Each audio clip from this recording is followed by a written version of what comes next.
Good morning, everyone. We're on Ayin Aleph 71a, Bava Kamma, and at the top of the page, second line. So the Mishnah had said, Ganav v'tavach b'yom kippurim. A person, this is one of the cases where you are still, although you might think otherwise, the Mishnah tells you you are still responsible for paying the 4 and 5 times fine. So one of the cases is if you steal it and then you slaughter it or sell it on Yom Kippur. I'm ready to say, am I? Like, why would you be liable? Okay, so there's no for slaughtering the animal, there's no death penalty for Yom Kippur. So the assumption is that it's kamle midarabah minei. If there's a death penalty imposed or any more severe penalty, then you're off the hook for the monetary penalty. But we don't execute a person for slaughtering on Yom Kippur. Malchus miyaika, but still you do get lashes, right? B'chaimalan de'ena loko mishalim. And we have another principle that there's no case in which you get both lashes and have to pay restitution, or fine. That you don't pay, you don't get lashes and get a fine. So what's the deal here? Don't you get the lashes for Yom Kippur? Why does the Mishnah then say that you still pay the fine? Amrei, so the answer is Hamani. This is according to who? Rabbi Meir. The Amar Loko Mishalim. Yeah, Rabbi Meir has a conflicting opinion. We generally accept that you can't get lashes and a monetary fine for the same act, but Rabbi Meir disagrees, and so this Mishnah is according to Rabbi Meir. So the Gemara says, well, wait a minute, Rabbi Meir, afilu tavach b'Shabbos. Why are you bringing in Yom Kippur, right? According to Rabbi Meir, then even if you no, why does our Mishnah say that if you slaughter the animal on Shabbos, that you are off the hook? So that's we haven't covered that yet in the Mishnah, but the Mishnah later on says that if you that on Shabbos you would be liable. Meir only holds that you can get lashes and pay the fine, but not that you can get the death penalty and pay the fine. So the difference is that on Shabbos you would get the death penalty for this act, right? So maybe Rabbi Meir has the specific opinion that only you can coincidentally get, or at the same time for the same act you can get lashes and pay the fine, but you can't get the death penalty and pay the fine. So that would explain why Yom Kippur you do pay it, on Shabbos you don't. But that's not the case. Vatanya, because we have a brisa, Ganav v'tavach b'Shabbos. This exact case, a person steals and he slaughters the animal on Shabbos. Ganav v'tavach l'avodah zarah, or if you do the slaughtering for the purpose of avodah zarah, so that's a capital crime. Ganav shor haniskal utavacho, or if you stole an ox that is to be stoned because it was involved in because it had killed somebody, or there are several other possibilities. Then in all these cases, Mishalim Bava Chamisha do Rabbi Meir himself says that you pay the fine, right? So you can't say that this would only apply to Yom Kippur, but not Shabbos. So like this Mishnah, it doesn't accord with Rabbi Meir completely either, right? Amrei, so they say, Barmine Dahi. Leave that price out of it. I eat Marla, because that price we said, Rabbi Yaakov, Rabbi Yochanan, Rabbi Rabbi Yirmiyah, Rabbi Shimon ben Lakish, Rabbi Avin, Rabbi Elah, V'chol Chaburasa, Mishmeid, Rabbi Yochanan, right? There's a lot of questionable attribution here, but basically they're all saying from the base medrash of Rabbi Yochanan, we have the following: What is our brisa talking about? Not where the same person steals it and slaughters it on Yom Kippur or Shabbos or whatever. That's not what we're talking about. Our Mishnah is talking about if you steal it and you instruct someone else to slaughter it. That is what we're on Yom Kippur or on Shabbos. So that's when you are liable for the 4 or 5 times. Like Gemara jumps in right away. Why is that? Like if I steal it and I slaughter it, fine, I pay the 4 or 5 times penalty. But if I steal it and I have you slaughter it, why am I responsible for the 4 or 5 times penalty? That's not something that I did. You're presumably a person who has agency. Rama says, Shani Hacha. So, I mean, we don't even understand this attribution, regardless of who we're attributing our Mishnah to, we don't understand what Rabbi Yochanan is saying. So, Rama Shani Hacha, generally speaking, you're not liable for someone else's act, but here, diamakra utavacho o macharo. If there's a linkage between slaughtering and selling, right? In this case, how we interpret that? When you sell something, there's always another party involved, right? I can't sell it to somebody without that person being involved. So there's another party. So by linking slaughtering and selling, we're saying that just as in the case of selling, there's always somebody else involved. In the case of slaughtering, when there's someone else involved, in other words, when I get you to do the slaughtering, right, then I'm still liable for the 4 or 5 times. So it's in general, I'm not responsible for your actions, but in this case, the Torah says I am. Dvei Rabbi Shmuel Tana. Rabbi Shmuel has a different view. Oh, l'Ravos is a shaliach. That the word when you're linking slaughtering or selling, that includes the sale or slaughtering through a shaliach, through an agent.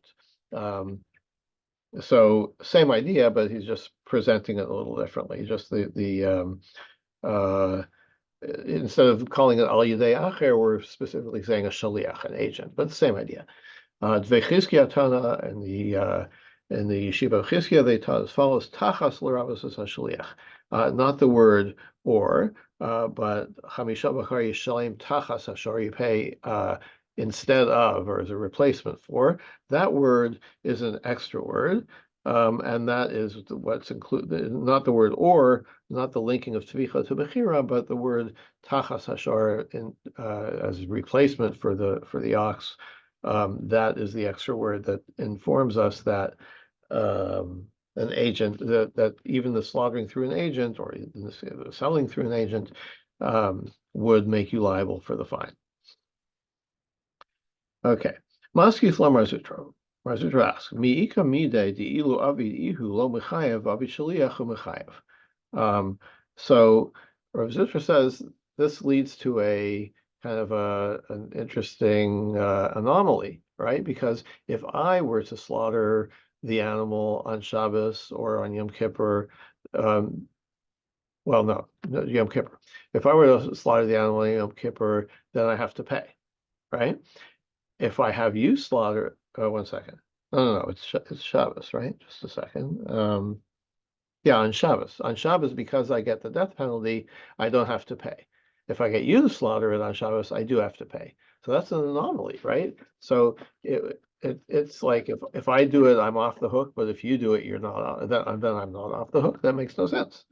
So the answers, Ravashi answers, Hosam lav mishum dlo mechayev. No, it's not really an anomaly. What's the reason that you're off the hook? I'm getting the death penalty, right? So for slaughtering on Shabbos. So the fact that I don't pay is due to that, not this. He's just saying it's not really an anomaly because it's not that you're absolved of responsibility. It's that we just don't carry out the punishment because you're getting a more severe punishment, but your responsibility remains in place. So Gemara says, well, if our Mishnah or the Mishnah about Shabbos is talking about somebody else doing the slaughtering, my Tama Drabanan de Patre. Okay, so why do the rabbis argue with Reb Meir? Now we're presuming it's Reb Meir who holds this way. So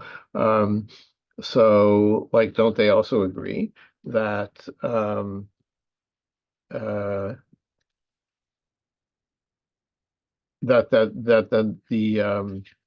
like, why would you let him off the hook if somebody else is doing the slaughtering, right? Because it's not a Kamma Rabbi situation. All right, so they say Man Chachamim. It's not all the other rabbis. It's a specific Rabbi Shimon.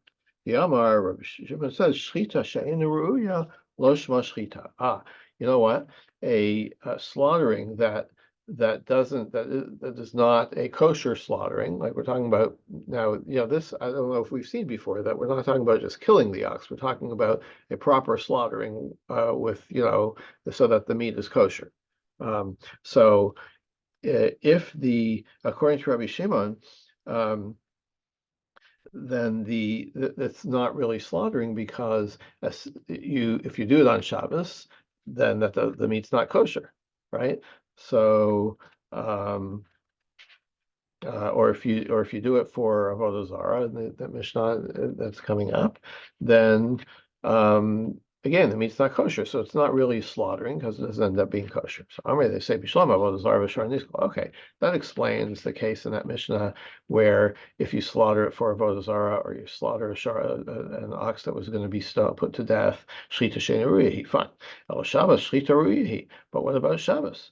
If somebody slaughters the animal on Shabbos, actually it is kosher. This time we have a Mishnah. Hashochet b'Shabbos u'Yom Kippurim. If you slaughter on something on Shabbos or Yom Kippur, alpha pishum is chayav b'nafsho. Even though it's a capital offense, shchitas kshera.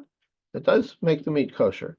So they say, Savar like Rabbi Yochanan Sandlar, and now we're going to rely on another opinion of Rabbi Yochanan Sandlar. The Tanya, we have a brisa.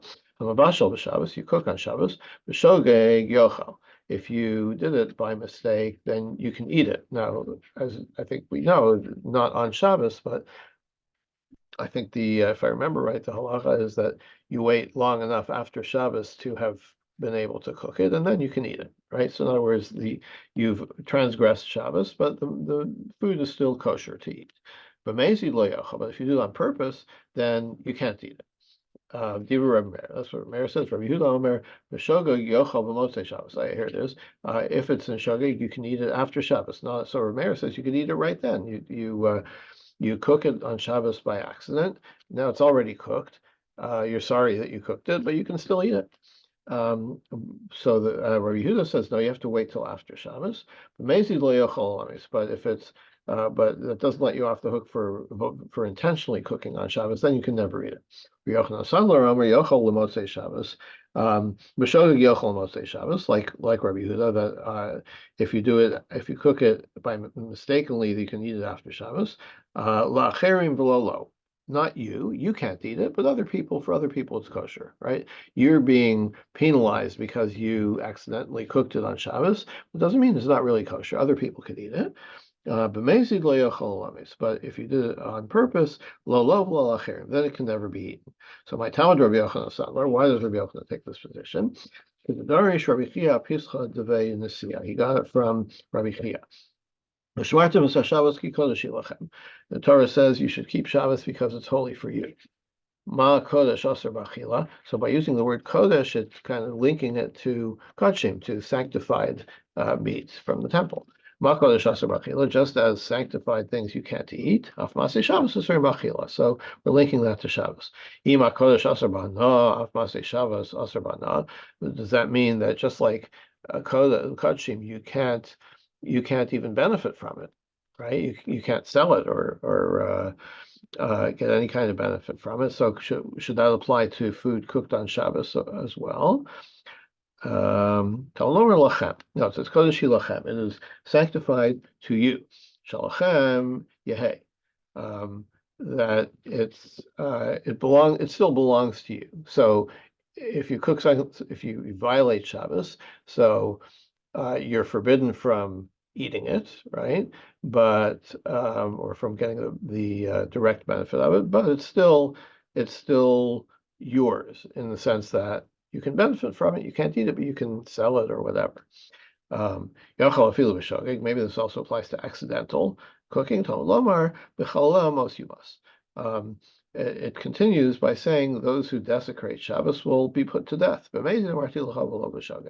So or this extra phrase indicates that this only applies to the putting to death applies to people who violate Shabbos intentionally. So Pliga Baravacha Rabina, and they argued about Rabbi Yochanan Sandler's position. Chala Ramasi Shabbos Daraisa, Chala Ramasi Shabbos Darabana. One said that what is the prohibition against eating that food you cooked on Shabbos. One says it's a Torah prohibition, the other says it's a rabbinical. Monday, I heard the the one that says it's a Torah prohibition can amaran. You get from that verse that we just said, Shemata Shabbos ki kodesh yilachem v'chalalel mos yumas. Monday, I heard the Rabbanon Amar Kra kodesh. The Torah says it's the Torah says it's holy, right? Hu kodesh v'yein maseh kodesh.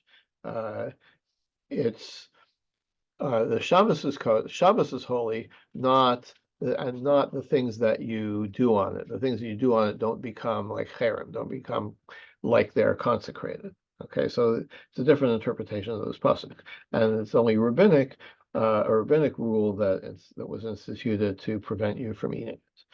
So Bishlomo on the Daraisa, according to the one that says it's a Torah prohibition, to lahache patrabana. That's why the rabbis let you off the hook, because kamle min rabamine, right? You're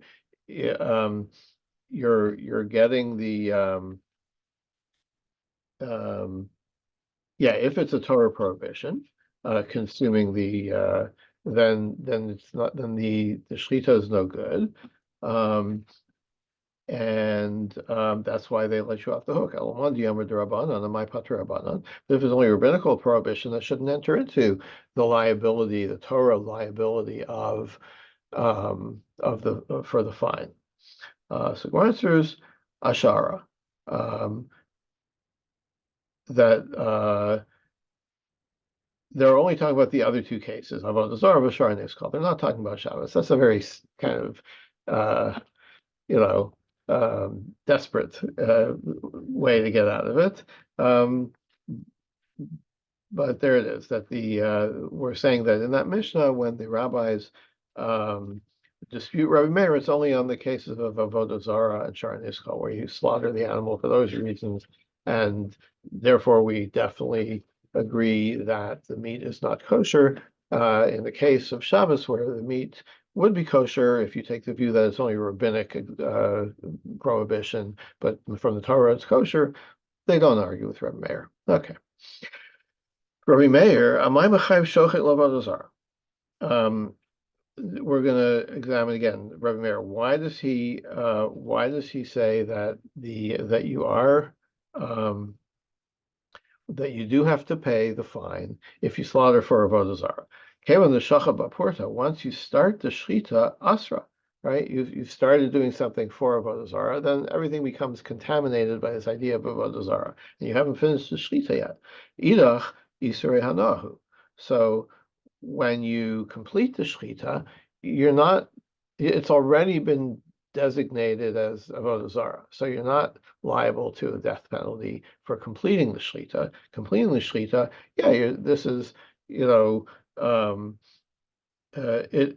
it's already an animal that you can't benefit from. So it's no longer under, like, once I've made this animal an Avodah Zarah object, it's as if it doesn't belong to the original owner anymore, because what can he do with it? He doesn't have any control over it in the sense of being able to benefit from it, right? Because now it's an Avodah Zarah thing. So at the time that you complete the Shechita, it's already out of the control of the owner, and so you're not. So, the typical case of paying Arava Chamisha is I steal from you and I slaughter your animal.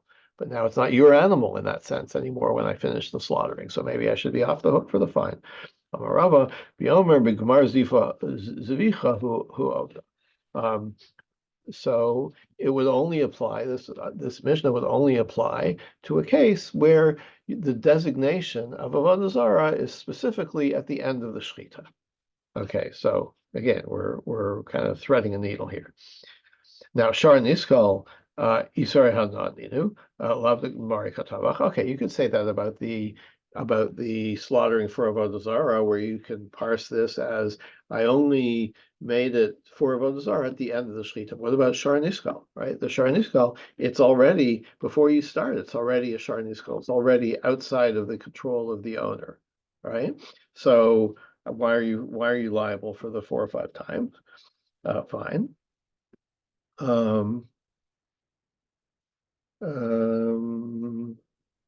Amarava, Rav, what are we talking about? Kagon Shemasaro L'Shomer. Okay, so we're going to construct a case where this is possible.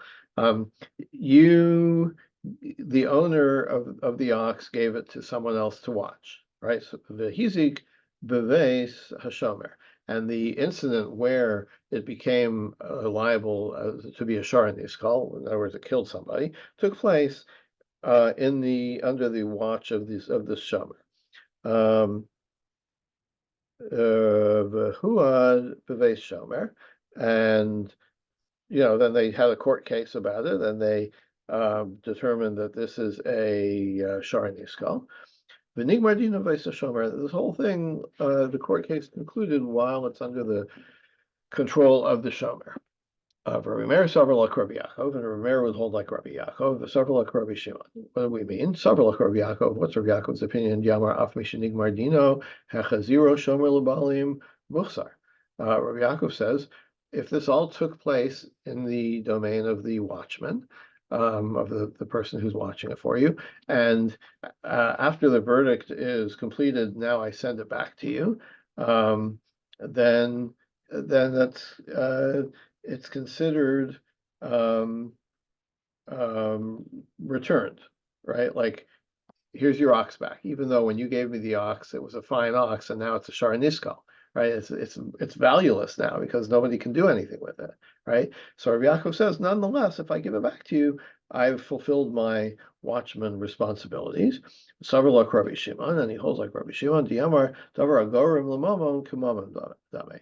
Something that can cause profit is like profit. It's none. What does this mean? Rabbi Shimon Omer, Kashim Shechayv Achriyusan Chayav. If you have an animal of kachim for which you have responsibility, you're watching it, then you're liable for the 4 or 5 times. Almadavar Agarim Lamaman Kamaman Dame. So something that that is kind of an indirect liability is considered liability. Okay, so therefore, if everything took place as the shower, so we're trying to find a way to say that when you slaughter a shor haniskal, you're still you slaughtered what belongs to the original owner, right? So ordinarily, because it's a shor haniskal, it's valueless. But in this case we've constructed, the owner does have an interest in it, or we consider the owner to have an interest in it, and so when you slaughter it, even though it is not usable by anybody, it's usable by the shomer to give back to the to return it to the original owner. So there is some use in that sense, that it still has value to the owner, even though he can't do anything with it, but it at least relieves the shomer of his burden to pay. To pay restitution, and therefore,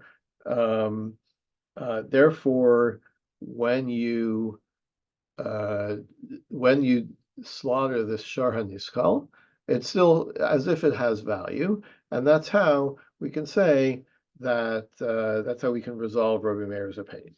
Okay, so again, we're really working hard to try and construct how the Mishnah could come out according to everybody. Okay.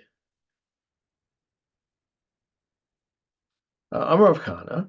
Amrisa l'shmata kami derav Zvid minarda. I said what I heard from Rav Zvid. Mimatzis mukma smashnisin Rav Meir v'lo Rabbi Shimon. Can you really say that our Mishnah is like Rav Meir and not like Rabbi Shimon? Rav Meir. So our Mishnah says that that on Yom Kippur, back to the Yom Kippur case in our Mishnah, you do have to pay Arba Chamisha, you do have to pay the fine. So we've said that that's like Reb Meir, and not like Reb Shimon. Let me just remind myself just a second. Oh yeah, and Reb Shimon says that you can't, that if you get lashes, you're off the hook for payment. Um, so are we really going to take the Reb Meir side in our Mishnah? Vaktani Seifa. What about the end of our Mishnah? Rabbi Shimon Poter B'Shnei Elu. Rabbi Shimon says you're off the hook for those two, right? Michlal de b'chulomas nisamoda, right? So it's only the last two cases that Rabbi Shimon disputes, but not the earlier ones, like the one we're talking about, the case of Yom Kippur. So Amarle serves the answer me low. Michlal de moda b'tavach umachar l'refua v'leklabim. He's only agreeing in the two cases before that. In other words, when the Mishnah said that Rabbi Shimon poter b'shnei elu lets you off the hook for these last two, implying that the previous two only he argues about, but he agrees with the earlier case, with the case we're dealing with about Yom Kippur. There's also a very strange way to parse the Mishnah. The next case in the Mishnah was if you stole from your father, and then you slaughtered it and sold it, and now you're the heir, right? So it's like, do you have to pay yourself back? No. Yeah, well, yes, you still have to pay the 4 or 5 times. There could be other heirs, right? You could be sharing it. So you're responsible for the 4 or 5 times fine.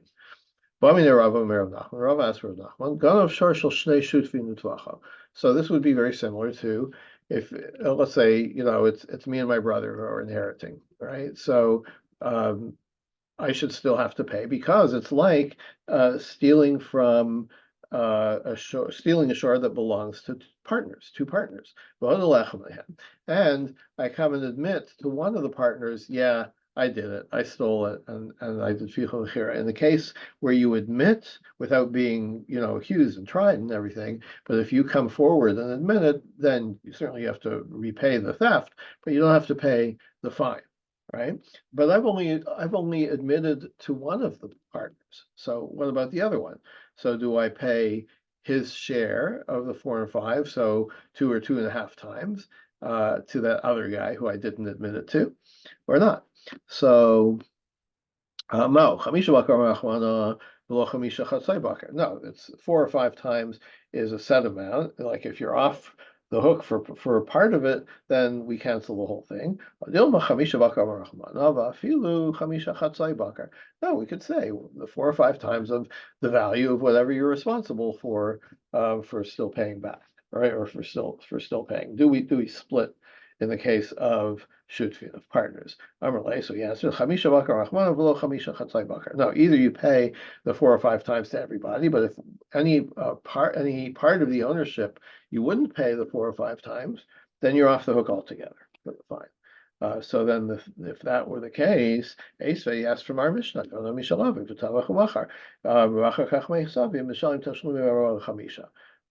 you in the case of our Mishnah, we're saying that if there are partners in the estate, right, my brothers, then you do have to pay the 4 or 5 times. It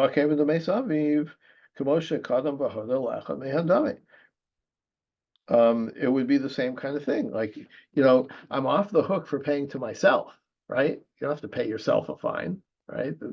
So because I'm one of the partners and I'm off the hook for the fine, everybody should not get the fine. But our Mishnah says you do pay the 4 or 5 times. It's where we're talking about a case where the father it was already ruled in court that the father is due the 4 or 5 times. So now it's not really a fine anymore. It's a debt, right? So a debt you certainly have to pay. Okay, so if if it wasn't in court yet, so what are you saying? So you're admitting that you don't have to pay the fine. What about the rest of the Mishnah? What if your father died and then you stole it from your father dies, and then after that you do the tvicha mechira, the slaughtering or the selling. Then you don't pay. So that's the difference you're making, that like now the original owner isn't there anymore, the father isn't there anymore, so the tvicha mechira doesn't make you liable to the fine. So niflog, so that's how you're just making a distinction. Niflog b'didei. You can say within the very case itself where you steal from your father and slaughter it while he's alive. You could say b'menzvar, remembering kishaman badin. You could say, when this applies, only, in other words, if you're looking for a counterexample, you don't have to change the case. That way, you could change the case to say that it only applies when the father has already been, whether the act has already been acknowledged by the court, right? So Rav Nachman answers, you could have done it that way, but since we already said in the beginning, since we already had the detail of when the father died in the original statement, in the earlier statement, so that's how you're going to parse the end of it. The counter example in the Mishnah by saying, but if the father died at a different point, that's when the law is different. So that's why we say it's using the same detail that was already mentioned to construct the counterexample. Let's offer him away, but next morning, Rav Nachman changed his mind. Rav Nachman says, you know what? I was wrong yesterday. Really, you would pay a portion of the 4 or 5 times fine in a case of partnership, or by extension, in the case of if you have other heirs to consider. Why didn't I tell you this? Why am I changing my mind? Why didn't I tell you this last night? So because I hadn't eaten the meat of an ox. So he's kind of trying to be clever. He's saying, like, I hadn't really gotten to the meat of the matter, right? I hadn't really considered it fully. He's using this kind of metaphor of oxen being eaten as this little Gemara humor. So he's saying, you know what, I hadn't really thought it through carefully, and now I'm changing my mind. So if that's the case, what's the difference between if the Tvicha Mechira took place when the father was still alive or not?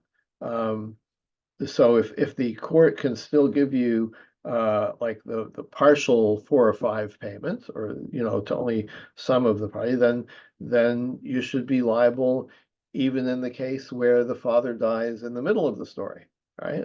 So he answered, Reisha Karina Be Utavacho Kula B'Yisura. At the first part of the Mishnah, where the father is still alive when the slaughtering takes place, so we can say Utavacho, he slaughters it, right? Which we're understanding to mean Kula B'Yisura, like it's all part of the same forbidden act, right? The forbidden act being stealing, followed by Tvicha Mechira. Everything was the same from the beginning of the transgression to the end. But in the second case, where the father dies in the middle of the story, then the end of the story is taking place under a different set of circumstances, so we don't apply this utavacho. We don't say that it was slaughtered under the same set of conditions. Right? It was slaughtered under a different set of conditions, so the 4 or 5 times does not apply. Okay, and we'll stop here. I wish everybody good Shabbos.